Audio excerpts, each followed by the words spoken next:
Hello everyone, আজকে আমি তোমাদেরকে দেখাবো যে স্যালাডটাকে আমি কিভাবে কালার করেছি। তো প্রথমে দেখো আমি পেঁয়াজগুলোকে কালার করে নিচ্ছি। আর পেঁয়াজের ওপরের পার্টটা একটু ভায়োলেট থাকে আর নিচের দিকটা হোয়াইট থাকে, তো সেই জন্য আমি ওপরের পার্টগুলোতে ভায়োলেট কালারটাকে লাগিয়ে নিচ্ছি আর কিছুটা অংশ হোয়াইট রেখে দিয়েছি। আর এই ভায়োলেট কালারটা করার জন্য ব্লু, রেড এই সব কালারগুলোকে মিশিয়ে মিশিয়ে দেখবে যে কখন এই রকম কালারটা পারফেক্ট হচ্ছে, তারপরে তোমরা অ্যাপ্লাই করবে। আর এখানে আমি কিছু শ্যাডো আমি অ্যাড করে দিয়েছি।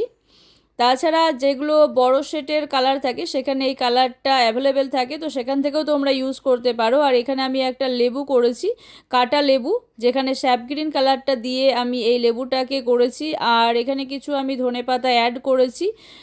স্যাপ গ্রিনটা দিয়ে আমি তুলির সাহায্যে এরকম স্ট্রোক দিয়ে আগে ধনেপাতাগুলোকে করে নিয়েছি। আর ধনেপাতাগুলো কমপ্লিট হয়ে গেলে একটু ডিপ কালারটা দিয়ে আমি একটু শেড দিয়ে নিয়েছি। আর ছবির মধ্যে যদি ডিপ এবং লাইট এরকম ধরনের একটা শেড থাকে তাহলে ছবিটাকে আলাদাই লাগে দেখতে। তো ছবিটা প্রায় কমপ্লিটের দিকে। তো তোমাদের কেমন লেগেছে ছবিটা অবশ্যই জানিও। ভালো থেকো, ধন্যবাদ।